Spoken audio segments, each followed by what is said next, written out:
Oiê, eu sou a Letícia da TM28 e vou explicar para vocês sobre a farmacologia da tireoide hoje. A gente vai começar falando sobre a fisiologia da tireoide e da produção dos hormônios tireoidianos. Depois a gente vai falar sobre o hipotireoidismo e os fármacos utilizados e o hipertireoidismo e os fármacos utilizados. Começando para a gente entender mais agora sobre o funcionamento da tireoide. A unidade funcional dessa glândula é o folículo tireoidiano, que é composto pelo coloide no centro, as células foliculares, que produzem T3 e T4 hormônios tireoidianos e a tireoglobulina, e as células parafoliculares também, que produzem a calcitonina. Quanto à regulação da tireoide, é muito importante a gente entender, mas ela também segue o eixo de controle hipotálamo-hipófise, que funciona com o hipotálamo liberando o TRH, a tireotropina, e vai estimular a hipófise a liberar o TSH, que é o hormônio tireoestimulante. Esse hormônio tireoestimulante vai agir na tireoide e vai estimular a liberação de T3 e T4. Esse T3 e T4, quando são liberados na corrente sanguínea, eles geram uma retroalimentação, um feedback negativo, que suprime a liberação de TRH no hipotálamo. E tudo isso funciona se contrabalanceando. Quando a gente tem menos T3 e T4, tem um estímulo para a liberação de TRH e TSH. Quando temos mais desses hormônios, esse estímulo é suprimido. Agora, quanto à síntese dos hormônios da tireoide, a gente pode dividir em 5 etapas. O primeiro passo é a captação de iodeto pela célula folicular. Essa captação ocorre através de um sim-portador de sódio. Passa o sódio, passa o iodeto junto. Segunda etapa, que na verdade ocorre simultaneamente ao mesmo tempo, é a síntese da tireoglobulina. E a terceira etapa vai ser a iodinação ou organificação, que é a inserção desse iodo, que já virou um iodo metálico, nos resíduos de tirosina da tireoglobulina. Depois disso, a gente tem a condensação, que é, nessa tireoglobulina, a gente tem 2 resíduos de tirosina, que vão ser condensados, acoplados um ao outro. Também pode ser chamado esse processo de acoplamento. E a quinta e a última etapa desse processo vai ser a liberação proteolítica dos hormônios. Ocorre a quebra e a liberação. Esses hormônios são liberados principalmente em forma de T4, que é uma forma menos ativa, mas ela é mais carreada pela globulina ligadora de tiroxina. E ela tem uma meia-vida maior no sangue também. Aproximadamente, a liberação é de 93% em forma de T4 e 7% na forma de T3, que é a forma ativa. É muito importante a gente ter em conta que esses hormônios, tanto T3 quanto T4, eles são hidrofóbicos, então eles não conseguem ser carregados livremente no sangue. Eles precisam estar ligados a um carregador. E esse carregador vai ser a globulina ligadora de tiroxina. Nesse processo de produção é muito importante vocês fixarem que tem 2 coisas que são essenciais para fazer acontecer. O iodo, tem que ter iodo, e a tireoglobulina, tem que ter tireoglobulina para poder formar as moléculas dos hormônios tireoidianos. Como eu falei para vocês, eles são principalmente liberados em forma de T4, que é uma forma não tão ativa, e depois eles vão ser na periferia convertidos de T4 em T3. E T3, sim, é a forma que vai ter uma maior ação celular.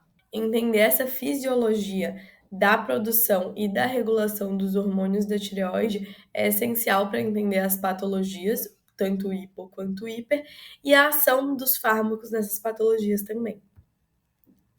Agora indo para o hipotireoidismo. O hipotireoidismo é a deficiência de hormônios tireoidianos. E com a baixa desses hormônios, toda a sintomatologia vai estar associada a uma diminuição no metabolismo, porque é importante vocês lembrarem lá da fisiologia que os hormônios tireoidianos têm ações, basicamente, que cursam com metabolismo acelerado e aumento da frequência cardíaca. Quando a gente tem uma deficiência, a gente vai ter tudo isso diminuído. O hipotireoidismo, ele pode ser primário, por problemas na própria tireoide, ou secundários, por problemas no estímulo no hipotálamo ou na hipófise. E as principais causas do hipotireoidismo são essas: as congênitas, que é o cretinismo, doenças autoimunes, que a principal causa também de hipotireoidismo é o Hashimoto. Pode ser após uma tireoidectomia, que aí é meio óbvio, né? Se não tem a glândula, você não vai ter hormônio, então vai ter um hipotireoidismo. Pode ser por medicamentos, alguns fármacos podem causar hipotireoidismo, e pode ser também um bócio endêmico. Hoje em dia é muito incomum, mas ele é causado pela deficiência de iodo na alimentação. A gente não vai ter iodo suficiente para formar esses hormônios. Hoje em dia, como a gente tem políticas de inserção de iodo no sal, todo sal de cozinha que a gente consome é iodado, é muito raro a gente ver esse tipo de bócio.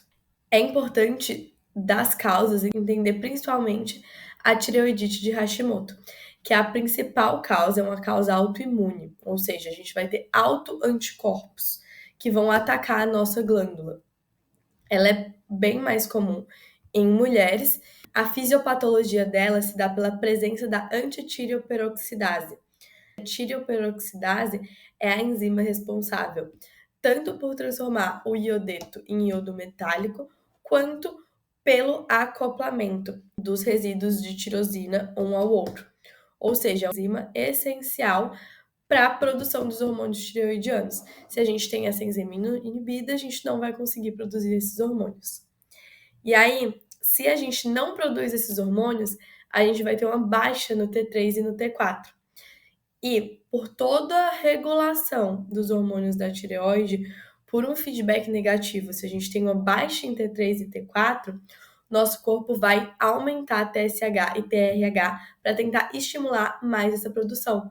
Sendo que, como a gente tem um problema na enzima, o aumento desses hormônios não vai ser suficiente para a gente conseguir ter um aumento em T3 e em T4.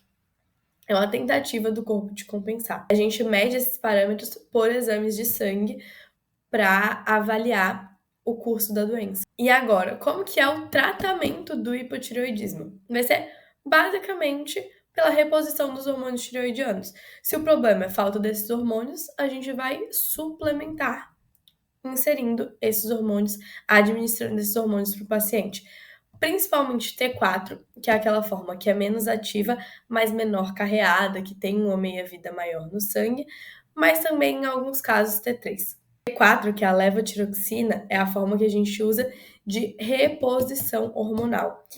E é muito importante, quando a gente for receitar isso, levar em consideração a interação que ele tem com a alimentação. A alimentação afeta a absorção da levotiroxina. Então, é orientado a administração em jejum, 30 minutos a 1 hora antes do café da manhã, ou hoje em dia a gente já fala também que pode-se administrar 2 horas após a refeição, ficando longe desse intervalo. E a reposição de T3, liotironina, é mais utilizado a curto prazo, ocasionalmente e inicialmente, para poder causar uma supressão nos níveis de TSH, quando a gente está com TSH muito elevado. E quanto ao TSH e ao TRH, a gente também utiliza, mas não como tratamento. A gente utiliza eles como um procedimento diagnóstico, fazendo essa reposição ocasional e temporária para detectar se é um hipotireoidismo primário ou secundário. Agora, explorando um pouco mais a característica desses fármacos utilizados no tratamento do hipotireoidismo. Quanto à farmacocinética, eles são muito bem absorvidos via oral, mas como eu falei antes, ela é afetada por alimentos. Por isso, esse intervalo entre alimentação e administração é muito importante de ser respeitado. Quanto à meia-vida, o T3 tem uma meia-vida menor, de 1 dia aproximadamente, e o T4 tem uma meia-vida ali em torno de 7 dias.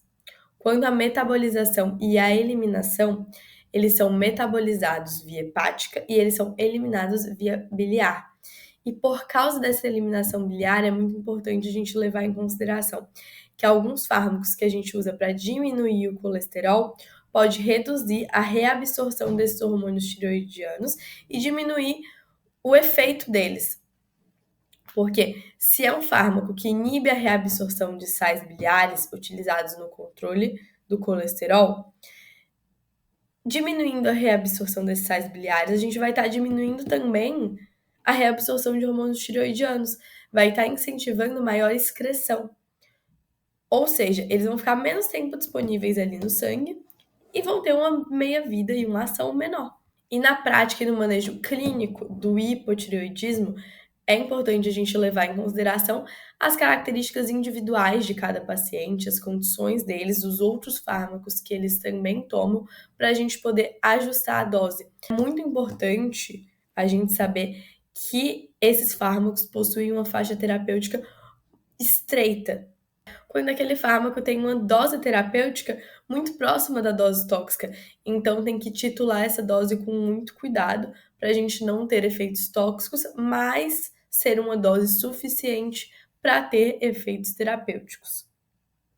E quando as interações medicamentosas, a que a professora destaca é a interação com os fármacos que induzem a CYP450, que é a fenitoína, a rifampicina e o fenobarbital.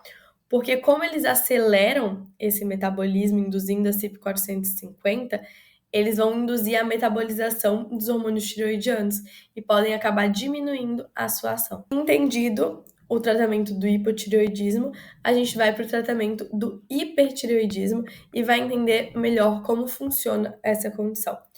O hipertireoidismo basicamente consiste também no quê? Num excesso de hormônios tireoidianos com as mulheres mais afetadas, principalmente.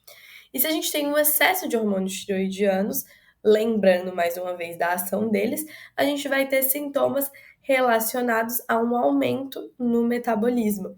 Vai ter uma taquicardia, sudorese, perda de peso, tremores. Quanto às causas do hipertireoidismo, a gente tem principalmente a doença de Graves, que é a principal também chamada de bócio difuso tóxico, o bócio multinodular tóxico, em que os folículos tireoidianos vão se proliferar e vão estar formando vários nódulos na tireoide, e o adenoma tóxico, também chamado de bócio uninodular tóxico. Também ocorre a ingestão de hormônios tireoidianos em excesso, a tireotoxicose factícia. E agora, abordando um pouco mais a principal causa de hipertireoidismo, que também é uma doença autoimune, é a doença de Graves, que é uma doença em que o autoanticorpo presente nela vai estimular a tireoide. É como se ele mimetizasse o TSH, então ele vai ter uma ação na glândula de estímulo, de mais produção e mais liberação de T3 e T4.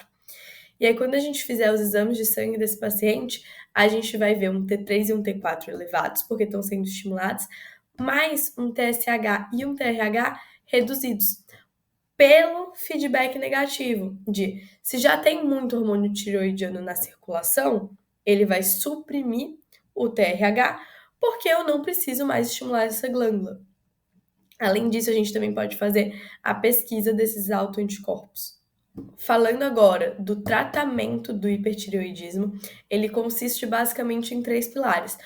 O pilar farmacológico, com os fármacos antitireoidianos, que se dividem em 4 grupos principais. Os inibidores da captação de iodeto, que agem lá impedindo que esse iodeto entre na célula.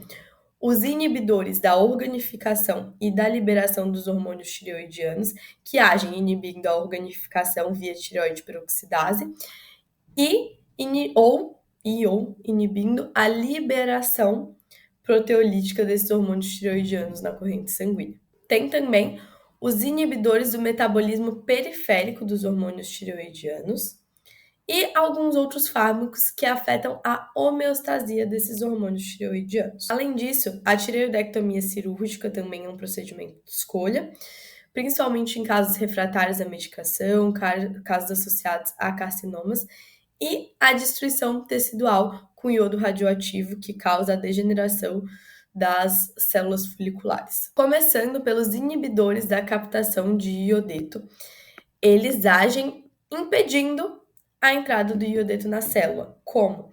Eles têm um formato muito parecido com esse iodeto, então eles vão competir com o iodeto nos sim portadores de iodeto sódio. E os principais representantes desse grupo é o perclorato, o tiocianato e o pertecnato.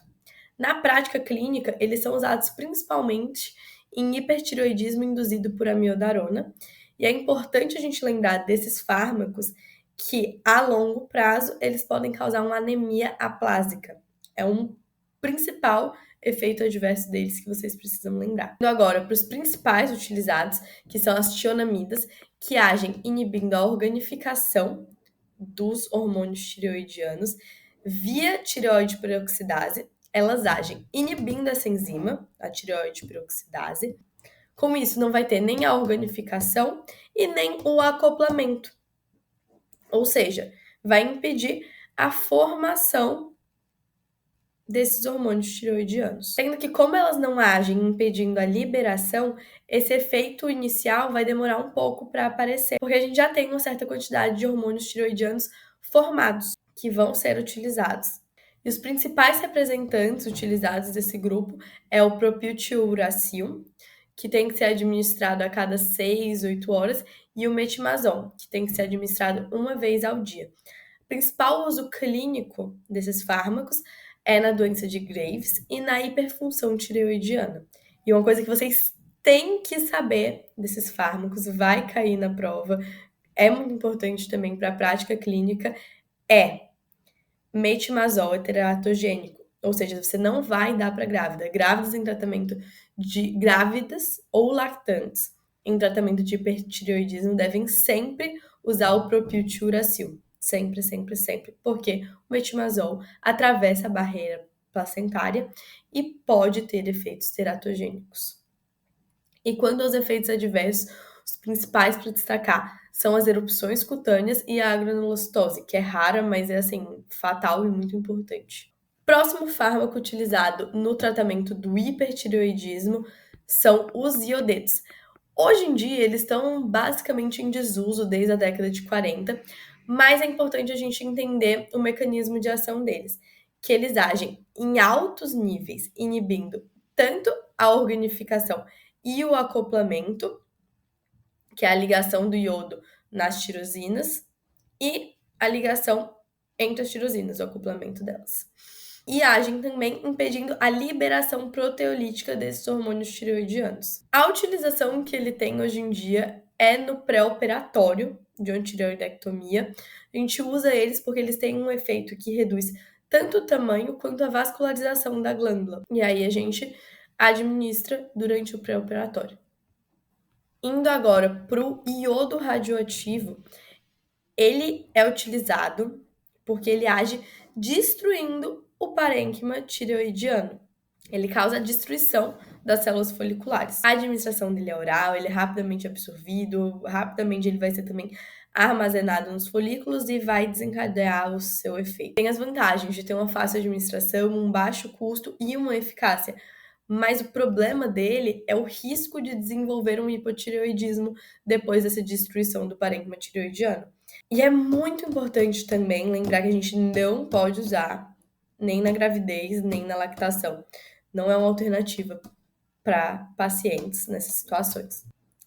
Outro fármaco utilizado também como adjuvante no tratamento do hipertireoidismo são os beta-bloqueadores, principalmente o propanolol. E eles são utilizados por dois motivos. Tanto pelos efeitos dele de beta-bloqueador, de reduzir os sintomas de estimulação do sistema nervoso simpático, ou seja, diminuir tremor, diminuir taquicardia, mas também são utilizados porque ele tem um leve efeito de diminuir a conversão de T4 em T3, que é a formativa. Para finalizar, é importante a gente trazer agora outros fármacos que afetam a homeostasia desses hormônios tireoidianos. Eles interferem na ação, regulação e secreção desses hormônios do T3 e T4. Os principais que eu trouxe aqui é o lítio, que em altos níveis ele vai inibir a liberação de T3 e T4, ou seja, pode cursar com o hipotireoidismo.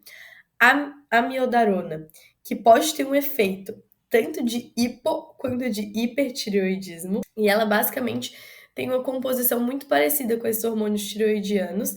Ela tem muito iodo na sua composição, e ao ser metabolizada, ela vai liberar iodeto. E esse iodeto ele pode agir na glândula e levar tanto a um hipotireoidismo quanto a um hipertireoidismo. E os corticosteroides também, eles inibem uma enzima que vai agir na conversão de T4 em T3. E se a gente inibe essa conversão, a gente vai ter uma redução nos efeitos dos hormônios tireoidianos, porque o T3, que vai estar sendo menos formado, vai estar tendo menos conversão do T4 em T3, ele que é a forma ativa.